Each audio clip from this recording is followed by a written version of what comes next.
Ray and Josie had spent 40 years together, raising 2 children, Christine and Leo, and enjoying the fruits of their hard work. Ray, now retired, stayed active by playing golf despite some heart problems. Josie, energetic for her age, focused on maintaining their home. Though their marriage had faced challenges, it had settled into a familiar routine. However, cracks started to form. Josie, once content with their slower lifestyle, began to crave more. Ray believed they had adjusted to his health limitations, but Josie felt otherwise. Her growing dissatisfaction went unnoticed by Ray, creating an emotional distance that opened the door to something unexpected. One morning, Ray's golf game was canceled due to heavy rain. Disappointed, he returned home earlier than usual, not bothering to warn Josie. When he entered the house, he was stunned to see Josie in a pink silk robe, standing with a much younger man. At 59, Josie still had an attractive figure, which clearly hadn't gone unnoticed by this stranger. As Ray walked in, Josie greeted him with a smile and attempted to kiss him, but he pulled away. "Are you out of your mind, Josie? I'd rather not know where your mouth's been, though I can guess," Ray said, disgusted. Realizing what she had nearly done, Josie quickly introduced the young man, Luke, to her husband. Luke was about an inch shorter than Ray, but his fit, athletic build showed he was likely in his 20s or 30s, possibly a former college athlete. His short brown hair and average face didn't stand out, but he confidently placed a hand on Ray's shoulder. Ray held back the urge to react violently. "Nice to meet you. Josie has told me a lot about you. Don't worry, in 25 or 30 years, I'll probably have the same issues you think I have." Ray missed the closeness with Josie, but thought they were doing fine with some adjustments. Luke's smug smile irritated him, but Ray kept his cool. "Luke, get out of my house. If I see you here again, I'll eliminate you. I have a weapon." Luke's grin vanished as he quickly left, mumbling, "I thought you didn't mind." Ray locked the door and stormed to his bedroom, furious that Josie seemed unbothered by what had just happened. She followed him in, now with her robe closed. "That was rude," she remarked. Ray, still in disbelief, snapped, "Rude? I walk in on you with some guy you just slept with and I'm the rude one? You're out of your mind." Josie softened, trying to touch Ray's shoulder, but he pulled away. "I'm sorry, Ray. What we had was nice, but it wasn't enough for me." "You could have told me that. Where did you even find this guy?" "He's a friend of Marjorie's. When she didn't want him, she gave me his information." "He's just using you for easy Zex." "Maybe, but I'm using him too. So what difference does it make?" Josie said calmly. "How long has this been going on?" "A few months. He comes when you're golfing, takes care of me, and leaves before you're back. It doesn't affect you. You get your exercise, I get mine." Ray suddenly realized why Saturdays had become linen-changing days. "I don't care if I'm not here. I'm done with this. I'll give up golf if I have to." "Ray, be smart. You need your golf. This works for both of us." "Maybe for you, Josephine, but not for me." This was the last time. Ray went to his room to shower and change into something casual. Meanwhile, Josie dressed and drove to Christine's house, where her daughter lived with her husband and 2 daughters. By the time Ray finished showering, the house was empty. With no note left, he assumed Josie needed space, which suited him fine since he felt the same. The shower helped Ray calm down. While he understood Josie's needs, he couldn't justify her actions. He knew he wouldn't have done the same if their roles were reversed, and he wasn't willing to overlook her betrayal. The next day was the 4th of July, a holiday the family had always celebrated together. Ray prepped marinated chicken, hamburgers, and hot dogs for the younger kids, eager to spend time with everyone. The barbecue went smoothly, with friends and family gathering. Josie looked radiant, laughing and smiling as if nothing had happened. Though Ray was still hurt by what he'd discovered, he considered forgiving her once, given their long marriage. As guests began to leave, Ray excused himself for a nap, wanting to rest before the evening fireworks. After a couple of hours, he woke feeling refreshed, ready to enjoy the night. He changed and went to the living room where his family sat around the table. Josie was at the far end, with his granddaughters Julia and Allison, Christine and her husband Eric, and his son Leo and wife Rebecca. The atmosphere felt heavy, and Ray realized they were staging an intervention. Christine spoke first. "We need to talk about Mom." Ray glanced at Josie, her face unreadable, and then back at his daughter. "What about Mom?" "She told us about Luke," Christine said. Ray was stunned. "She told you?" "Yes, and about your issues," Christine confirmed. Ray stared at his wife, stunned that she had shared such personal details with their family. "My problems? This doesn't concern any of you." "But Mom's happiness does," Christine responded. Ray turned to Josie. Are you unhappy? I am happy, Ray. Please don't doubt that, Josie replied. Christine interrupted again. But Mom has needs, and well, you can't meet them, isn't that true? So I'm selfish for not accepting this? We're not labeling it that way, Dad. We're just saying you should support Mom taking care of things quietly, since you can't, Christine explained. Ray looked around the room, realizing his family seemed to accept, or at least tolerate, Josie's infidelity. He felt older and more defeated than ever. Do you all agree? Ray asked, searching their faces. They nodded, though some hesitated. He needed clarity. Leo, do you agree with this? Ray asked his son. Yes, it'll help Mom, Leo said. Eric? Ray turned to his son-in-law, expecting no disagreement. I don't see it being a big problem, Eric replied. Rebecca? Ray asked his daughter-in-law, who seemed to shy away. Well, as long as she's discreet, Rebecca said uncertainly. Finally, Ray turned to his granddaughters. They were part of a different generation, and he wasn't sure where they stood on this issue. What about you girls? Grandpa, we shouldn't be involved, Julia, the eldest, said. Come on, you're almost adults. I'm sure you have opinions, Ray pressed. Julia and Allison exchanged glances, then looked at their parents, who urged them to speak. Ray knew what was coming. They had been convinced to side with their grandmother. Well, a lot of our friends are fine with their partners seeing other people. It's just Zex, Julia finally said. It's just Zex. Ray had expected to hear this eventually. Josie had clearly manipulated everyone to get her way and keep her affair going. Realizing there was no point in arguing, Ray looked at Josie, who was watching him eagerly. That's it, Josephine. Majority rules. You'll get what you want. Josie's face lit up with satisfaction. Ray turned to leave, but heard her call his name. For a moment, he hoped she might reconsider, but instead she asked, Can I tell Luke you were joking about eliminating him? Sure, I'm going for a drive.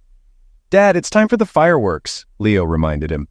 Go without me. I don't want to go, Ray replied. As he left the house, he heard cheers behind him. Glancing through the window, he saw Josie being hugged by the family, united in their support of her affair. She was already calling Luke to confirm their next meeting, assuring him that Ray had backed down. The family piled into the car, chatting and laughing as they headed to the fireworks, confident Ray would come around. Meanwhile, Ray drove to a quiet hill overlooking the city, a place he often went to think. He was deeply hurt by his family's betrayal, feeling cast aside and useless. Their support of Josie's infidelity made him feel like an outsider, as if he had been discarded, much like the old stories of elders being abandoned when they were no longer seen as useful. All Ray wanted was to sleep, but napping during the day had its downsides. It was after midnight when he finally returned home. He saw that Christine's car was still there, along with Josie's, but everyone else had left. As he approached, Josie opened the front door, likely alerted by the sound of his car alarm. Where have you been? I was so worried, she said. Ray walked past her without responding. Christine sat on the sofa, looking at him curiously. Why are you still here? He asked. Mom was worried when you didn't come back after the fireworks. Everyone else had to leave early, so I stayed. You could have answered your phone, Christine replied. Ray glanced at his phone, remembering he'd turned it off earlier. As you can see, I'm fine. You can go home. Christine was shocked.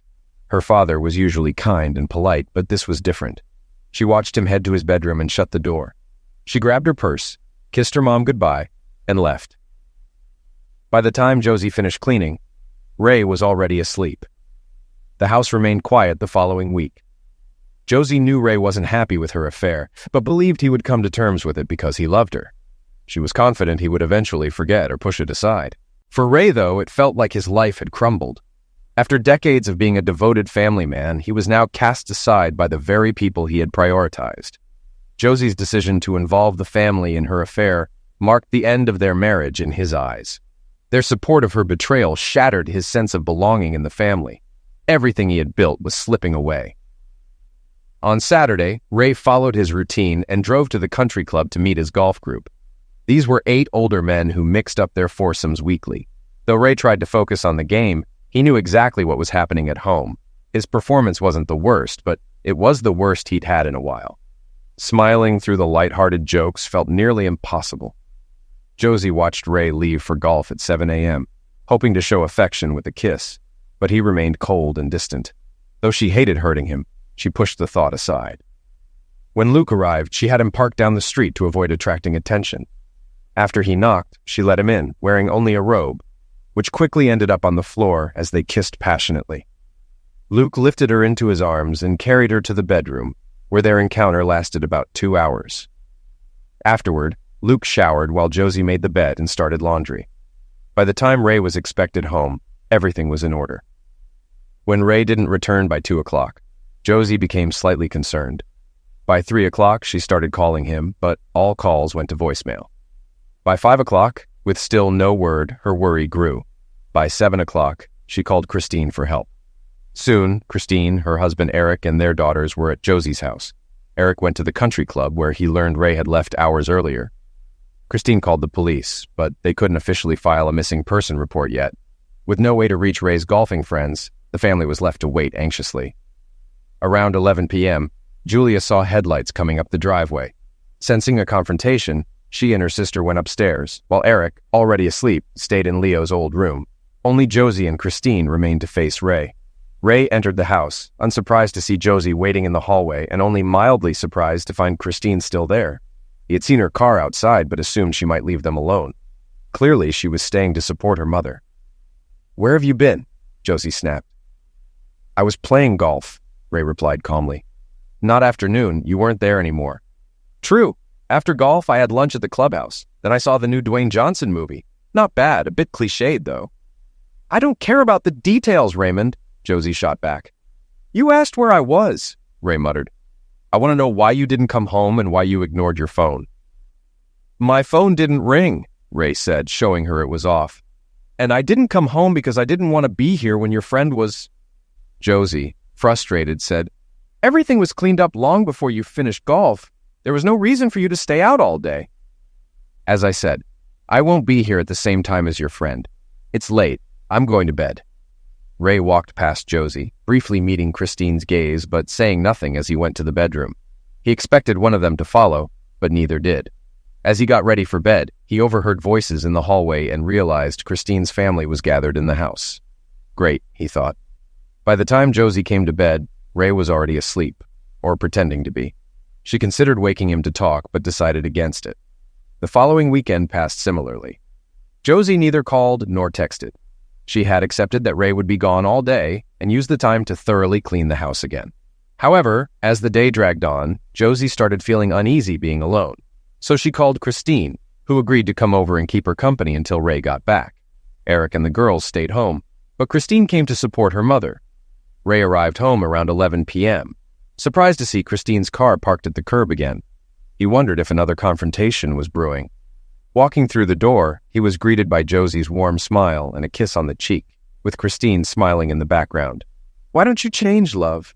Then you can tell me what you've been up to all day," Josie said softly, almost cheerfully.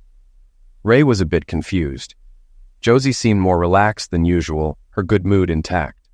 It didn't take him long to assume she'd had her usual meeting with Luke earlier in the day, which had left her in high spirits. Sighing, Ray went to the bedroom to change into his pajamas. When he returned to the living room, Christine was still there, seemingly waiting to speak to him before leaving. She hesitated for a moment and then said, "Dad, I know this is tough for you, but I just want to say how amazing it is that you show your love for Mom by letting her do this. It's really helped her." Ray stared at his daughter, shocked. "Letting her? Is that how you see it now?" He felt the weight of Christine's words sink in. They thought he was allowing it, as if he had given his approval for the affair. He couldn't believe the situation had reached this point. He realized they all believed he had accepted it.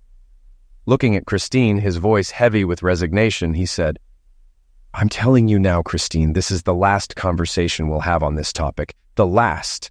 Make sure everyone knows." Christine, taken aback by her father's stern tone, nodded in understanding. "Of course, Dad, I get it. It's hard to forget if people keep bringing it up. I'll tell everyone." With that, she kissed him on the cheek and left. A moment later, Josie came in with drinks for both of them. Ray couldn't help but think Josie had planned for Christine to speak to him first. He drank his water in silence, watching Josie move around the room with her usual ease, seemingly unaware of the tension still gnawing at him. This pattern continued for months. Josie enjoyed her relationship with Luke, while Ray found new ways to occupy his time. He still played golf every Saturday morning and watched movies, but he began exploring other activities as well. He tried mini-golf, bowling, and even arcade games. He wasn't very good at them, but he had fun. finding some solace in these new distractions. At home, life settled into a routine, or at least what passed for normal. Luke was never mentioned. Every evening, Ray and Josie had dinner together and pleasant, if ordinary, conversations. Their closeness had shifted, but Josie, convinced her relationship with Luke didn't affect her marriage, continued showing love and affection toward Ray. If she noticed that Ray rarely reciprocated, she didn't mention it, perhaps too comfortable in the situation she had created. Maybe because Ray never brought up Luke, she believed he was more okay with it than he really was. Ray was in for a shock when Thanksgiving arrived. "Mom, Luke's here," Christine called from the front of the house. Ray, sitting in a chair reading the newspaper, froze. If he had been drinking something, he would have spat it out. His hands tightened around the paper as the words echoed in his head. "Oh, good," Josie said. "I wasn't sure he'd make it." Ray felt a surge of anger rise in him. He pressed the lever on the chair, lowering the footrest, and stood up, seething. "What the hell is he doing here?" he demanded, glaring at Josie. "I invited him for Thanksgiving," she replied calmly. "He doesn't have family in town, and he had nowhere to go." "I told you I wouldn't be here at the same time as him. That's why I'm not around on Saturdays." Ray's voice trembled with rage. "And now you invite him to my house for a family holiday?" "This is my home too, Raymond. He's not here for Zex. It's just dinner. I expect you to behave," Josie said coldly, standing firm. Ray couldn't believe what he was hearing. Josie turned and walked to the front door to greet Luke, introducing him to their children, their spouses, and their granddaughters, as though it were the most natural thing in the world. She took Luke's hand and led him into the living room to meet Ray. But when they turned the corner, Ray was no longer there, or at least not in the chair where he had been moments before. Josie looked around, puzzled, before realizing he had left. She headed to the kitchen, hearing the garage door motor start. She arrived just in time to see the door lowering as Ray's car pulled out of the driveway. "Was that Dad who just left?" Christine asked, noticing the taillights disappear. "Yes, it was," Josie responded irritably, heading to her bedroom to gather her thoughts. Luke, looking uneasy, approached Christine. "Should I go? Maybe it'd be better if I left," he asked. "No, Luke, it's fine. This is my dad's problem, not yours. You're always welcome here." Luke hesitated, clearly not wanting to cause more trouble, but when Christine reassured him, he nodded and stayed. The family and Luke bonded over dinner, and despite the underlying tension, the evening went smoothly. Luke engaged with Leo and Eric, chatting about football while the women went shopping. No one noticed when Ray's car passed by later that night. By the time everyone returned from shopping, Leo and Eric had dozed off on the couch, and Ray was still gone. Concerned, Christine woke her husband and kids, sending them home, but she stayed behind to keep her mother company. Leo and Rebecca left, leaving the house quiet as Josie and Christine waited for Ray. Ray came home around midnight, hoping Josie had gone to bed by then, but as soon as he stepped inside, she was there waiting. "Where have you been all day?" she demanded, her voice sharp with frustration. "I went to Denny's for Thanksgiving dinner, then caught a few movies," Ray replied calmly. "We had a great meal right here, and you went to Denny's? Why would you do that?" "It's not about the food, Josephine. It's about the company." Josie's frustration peaked. "I can't believe a 64-year-old man can't be polite to a guest I invited into our home. I would never treat someone you invited like that." "I told you I wouldn't be in this house at the same time as him. That didn't just mean when he's here for Zex. I meant any time, and you knew that. Yet you did it anyway. It was just dinner, Ray. Maybe for you," Ray said, raising his newspaper between them, ending the conversation. After 5 minutes of silence, Christine knelt beside him, her voice soft, almost childlike. "Dad, please try to understand that he means a lot to her. She doesn't love him, but she cares about him.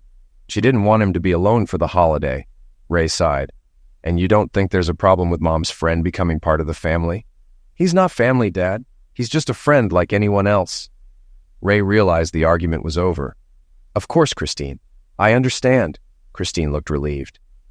"I hope so, Dad. See you later." She kissed him on the cheek and left. Josie didn't appear again that night. When Ray finally dragged himself to bed, Josie was already asleep. Thanksgiving marked a turning point in some ways. Displays of affection between Ray and Josie almost vanished. They lived more like neighbors than a married couple. Josie believed her decision to have a lover was justified by Ray's condition, viewing his reaction as selfish and driven by pride. Ray, however, saw it as the ultimate betrayal of their decades-long marriage. They only communicated when necessary, and the love that had sustained them for over 40 years had faded. When Josie mentioned needing to do last-minute shopping on Christmas Eve, Ray didn't say a word, although she hadn't needed to do that in years. He knew where she was going. He didn't have to follow her or check her phone. Her expression told him everything. Whether she planned to exchange gifts or something more, he wasn't sure, but he knew she would have a private celebration with Luke on New Year's Eve. Ray kissed his wife at midnight, though without the passion of past years. Josie felt disappointed she couldn't express her feelings to Luke, but she still called him the next day to wish him a happy new year. With Valentine's Day approaching, Ray planned a nice dinner at a fancy seafood restaurant, and Josie looked forward to it, thinking maybe her husband was coming back to her. But Ray had lingering suspicions. Josie's desire to spend holidays with her lover made him suspicious about Valentine's Day. He doubted she'd let the day pass without seeing Luke. So Ray left the office for a bit to watch the house. He parked at the end of the street with a clear view of the front door. Sure enough, Luke parked around the corner and walked to the house. Ray half expected him to walk right in, but instead Luke knocked, and Josie let him in. Ray doubted they were just going to talk. It was their personal Valentine's Day celebration. Apparently, they weren't just casual lovers anymore. That evening's dinner was subdued. Josie approached Ray with hope, thinking they might rekindle their relationship, but the good mood he'd shown over the past few days was gone. Josie was disappointed but tried to make the best of it, wondering what had changed. With no small children around, Easter was just an excuse for a big family dinner. They hid a few large plastic eggs in the yard, usually containing gift cards or something similar. It was just for fun and to get into the holiday spirit. To Ray's relief, Luke wasn't invited. Josie had at least respected that after the Thanksgiving disaster. But Ray knew she met him on days other than Saturday mornings, maybe more often than he realized. She had done it for Valentine's Day, and she could easily do it on other days as well. After the morning festivities ended, Ray announced he was going to lie down. While he was a little tired, it was nothing he couldn't handle. He mainly wanted to avoid being around the family that had betrayed him. He couldn't avoid them completely, but he could limit his time with them. It was a beautiful day, so he opened a window overlooking the backyard, letting a cool breeze in. Unfortunately, he also overheard Josie and Christine's conversation.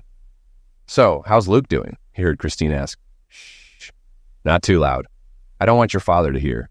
Okay, Christine replied, lowering her voice, but still loud enough for Ray to hear. "I just can't believe my mom has a boyfriend 10 years younger than me." "He's not my boyfriend, Christine. He just..." "Come on, Mom. You sleep with him 2-3 times a week, and you both go out to dinner. You might not want to call him your boyfriend, but that's what he is." Okay, he's my boyfriend. I just want to be considerate of your father's feelings."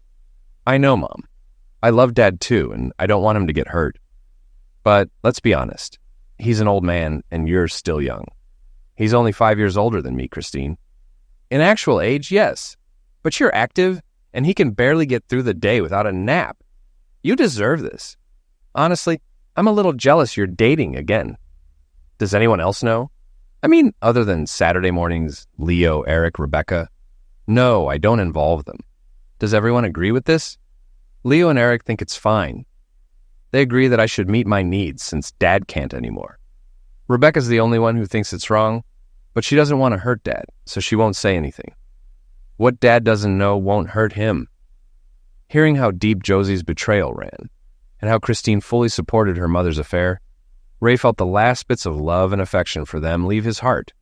Though he had made tentative plans before, out of love for his family and his long marriage to Josie, he had held back. Now, it was time to begin his final plans in earnest. Ray quietly closed the window and lay down. Over the next few months, Ray's relationships with Josie and Christine deteriorated further. Things weren't much better with his sons and son-in-law, but he tried to improve things with Rebecca and his granddaughters, believing they were too young to fully understand the situation. Mother's Day had its own traditions in Ray's family.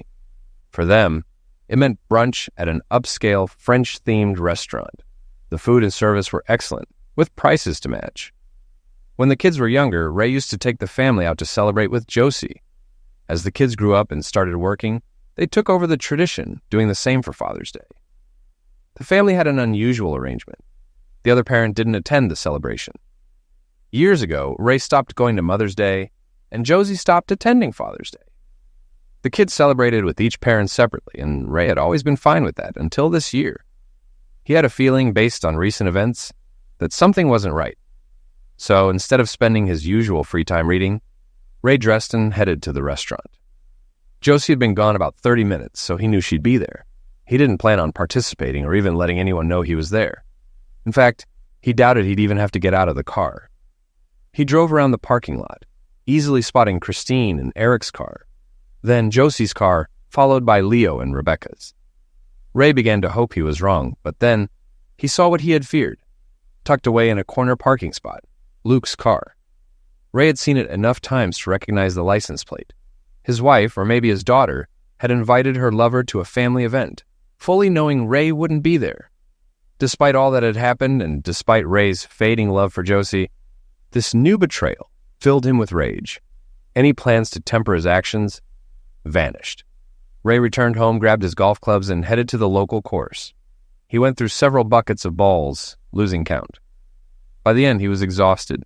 His shots weren't very far or accurate, but he felt better. He drove home ready for a nap. They considered him useless, thinking he couldn't get through a day without rest. He'd let them continue to think that. Josie greeted him when he walked in. He wondered if she had a private celebration planned with Luke, though he no longer cared. It still hurt, but it wasn't worth worrying about anymore. As he walked through the door, he wondered if she'd admit to inviting Luke if given the chance. "How was Mother's Day with your family?" Ray asked, putting slight emphasis on family. "It was wonderful, Ray. Thanks for asking. I had a great time with the kids," Josie replied. She didn't mention Luke. Did this mean the family now considered him part of it? Or had she just decided not to mention him? Ray realized he would never know. He went to the bedroom and took a nap. Soon, the 4th of July came around again. Josie was in a good mood, and Ray knew why. He had stayed by her side for nearly a year now, and Josie undoubtedly thought she had it all figured out. She had a husband who supported her, and a younger man she met with several times a week. In her mind, her life was nearly perfect. Luke had started a new evening job, allowing him to spend a few half-days a week with Josie. Though the pay wasn't much, that wasn't why she was with him. To avoid rubbing it in Ray's face, they mostly stayed out of Josie's bedroom, except for their Saturday matinees. They used Luke's apartment or borrowed a friend's place when necessary, since Luke had roommates. The hardest part for Josie was excluding Luke from family events. She didn't bring it up with Ray again, knowing he wouldn't change his mind, and that was the only thing that really upset her. At first, and even now, she hoped Ray and Luke could at least become acquaintances, if not friends. In her view, they weren't competing. Luke gave her one thing and Ray gave her another, so she spent her days with Luke and evenings and weekends with Ray. She didn't understand why it couldn't work, so reluctantly, she didn't invite Luke to the family barbecue and fireworks outing. The family arrived early to help with meal preparations, and Ray made sure to stay visible and active, ensuring no one could doubt later that he was tired.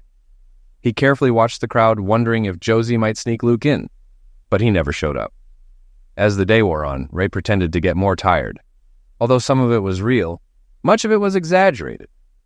Maybe he overdid it, as Josie seemed to notice and approached him. "Honey, why don't you lie down and relax before the fireworks?" she suggested gently.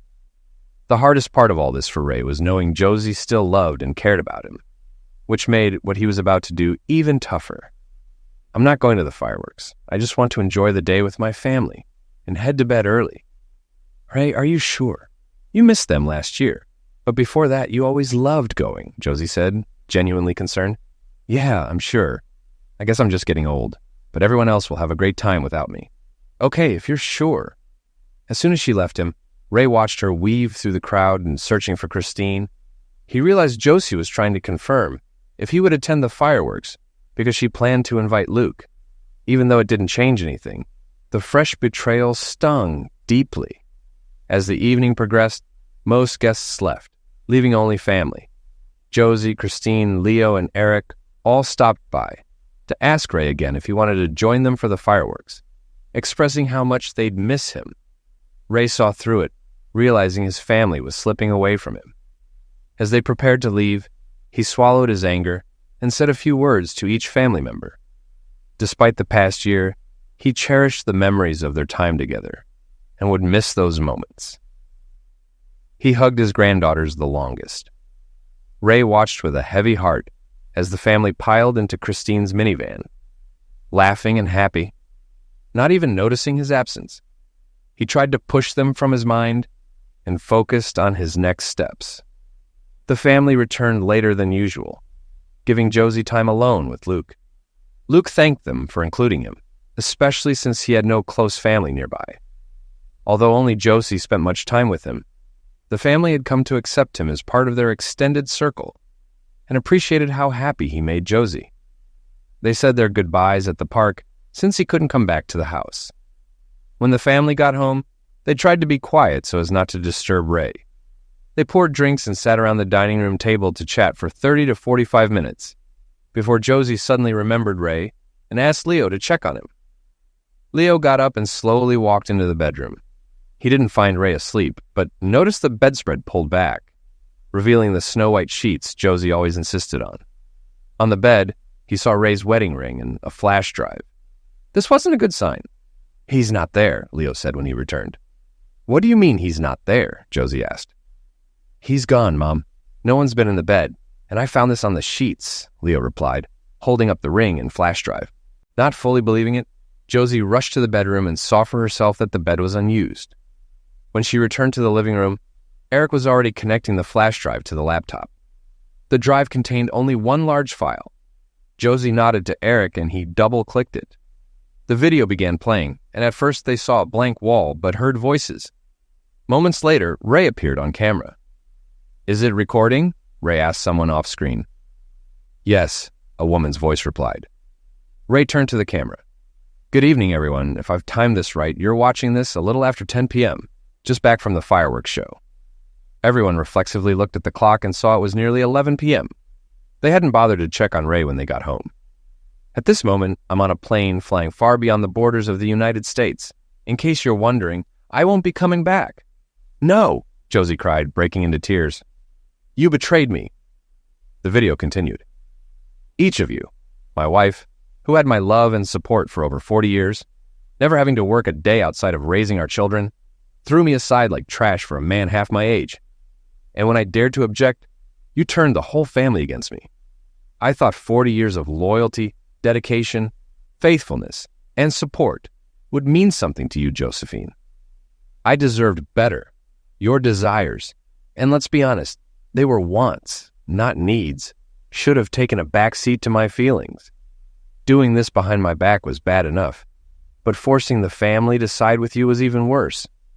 That day felt like 7 knives stabbed into my heart. Christine, your betrayal hurt just as much as your mother's. Growing up, you were always Daddy's girl. We did everything together. Knowing that you supported your mother in cheating on me, your own father, broke my heart more than anything she did." "I didn't say that," Christine exclaimed. "Never." Ray's voice pressed on in the video. "Leo, Eric, you two must be the biggest idiots in the world. Do you even realize that by supporting this, you gave your wives permission to cheat on you?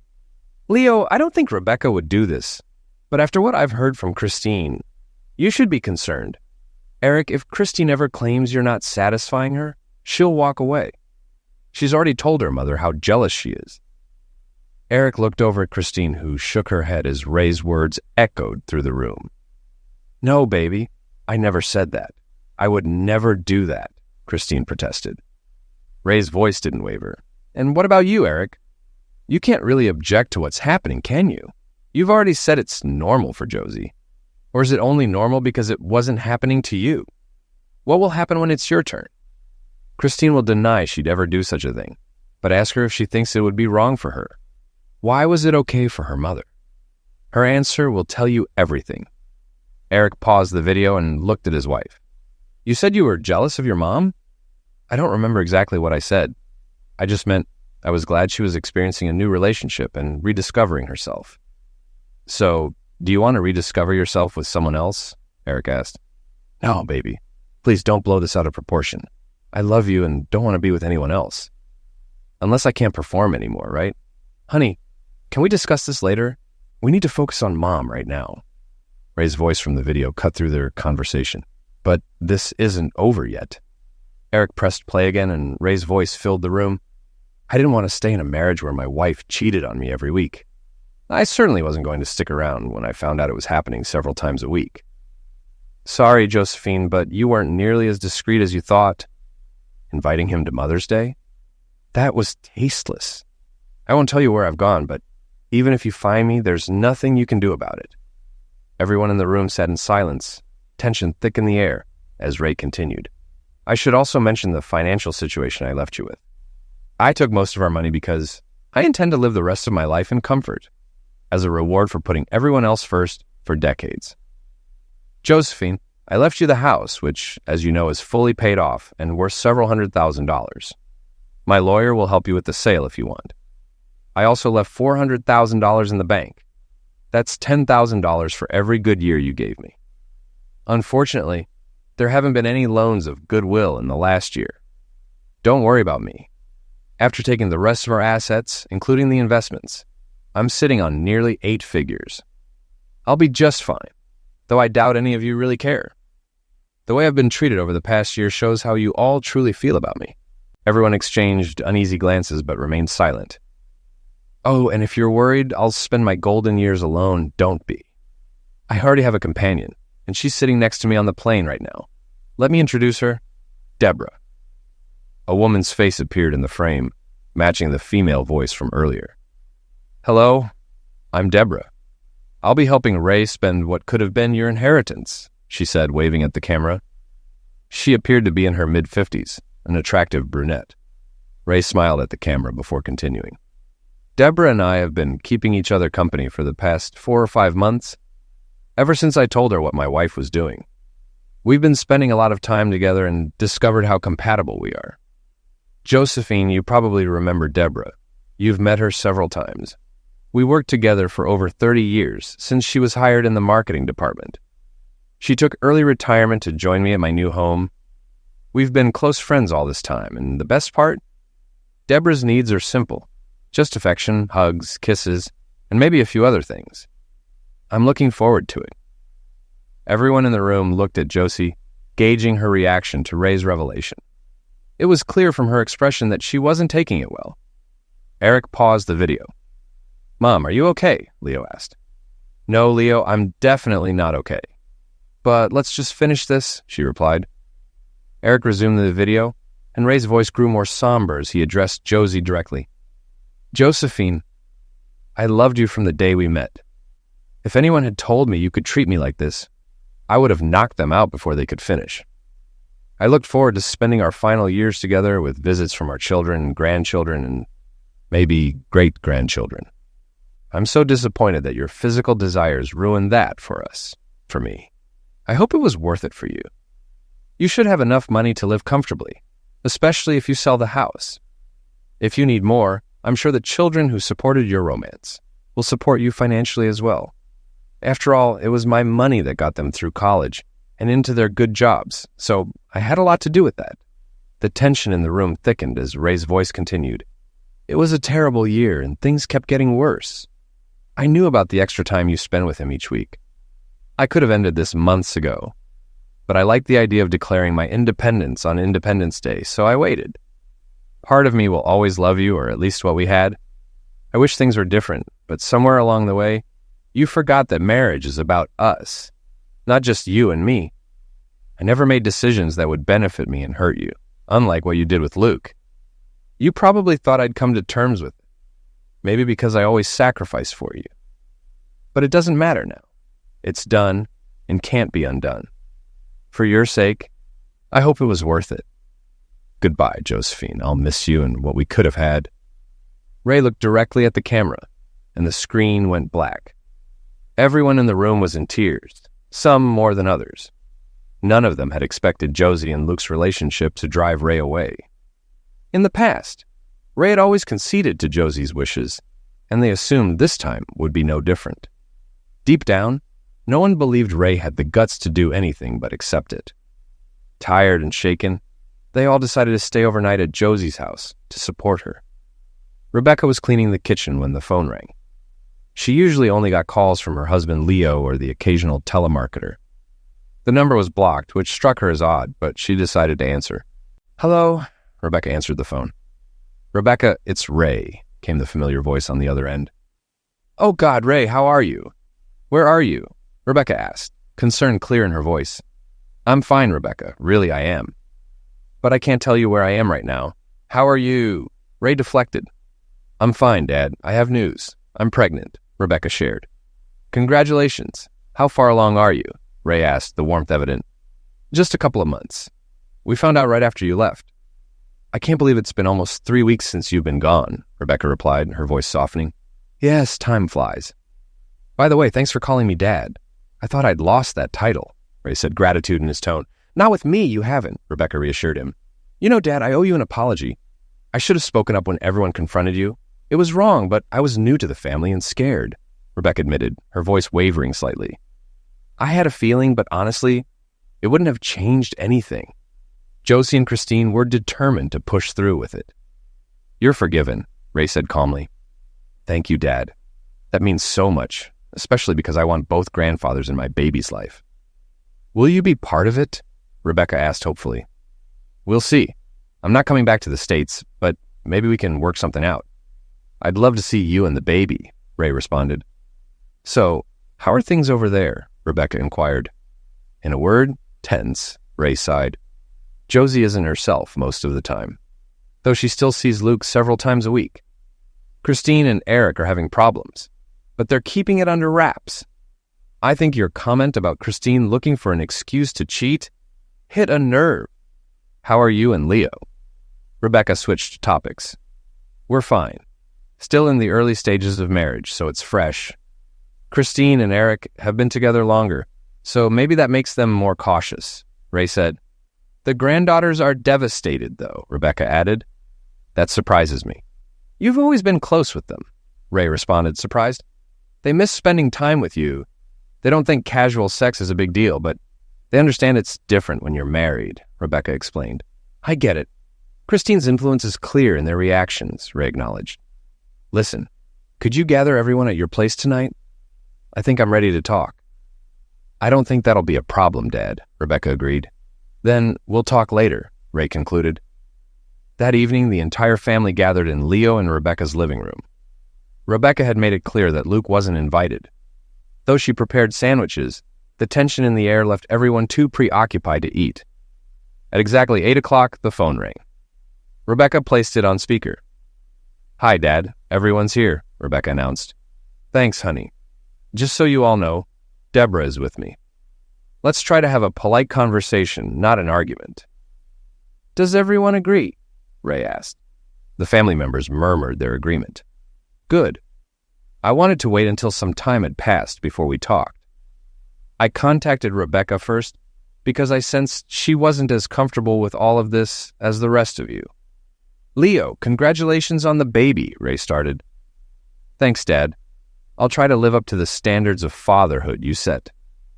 "And I mean that," Leo replied. "As they say, the best thing you can do for your children is to love their mother. Keep that in mind, and you'll do great," Ray advised. Ray then addressed his granddaughters. "Allison?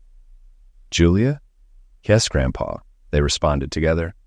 "Girls, I was disappointed you sided with your grandmother, but your aunts Rebecca and Deborah convinced me that you may have been pressured and didn't fully understand. You lacked the life experience to comprehend the complexities of adulthood and a 40-year marriage. I still have your emails and phone numbers, so we can talk more about this later if that's okay." "Of course, Grandpa. We just miss you," Allison replied. "I miss you too. Why don't you both find something to do while the adults talk?" Ray suggested. The girls hugged their grandmother and said goodbye before leaving the room. "So," Ray continued, "does anyone have something they're dying to say?" "Ray, honey, please," Josie began, unsurprising to everyone. "Please come back. We can work through this. If you had told me you were really leaving, we could have fixed it." "Why did it have to go this far, Josephine?" "I told you I wouldn't accept this, but you turned to the family for support. You started inviting him to family events and seeing him multiple times a week. You replaced me with him when we were barely even roommates. I finally had enough. But you didn't say anything else. I thought you had accepted it. Thought it was just something I did," Josie said, her voice shaking. Ray looked at her, his tone firm. "It drove a wedge into our marriage, and there was no way out but this. From the moment you chose him over me, Our marriage was doomed. I'm so sorry, Ray. Can't we? Josie began, her voice filled with desperation. No, Josephine, we can't, Ray interrupted.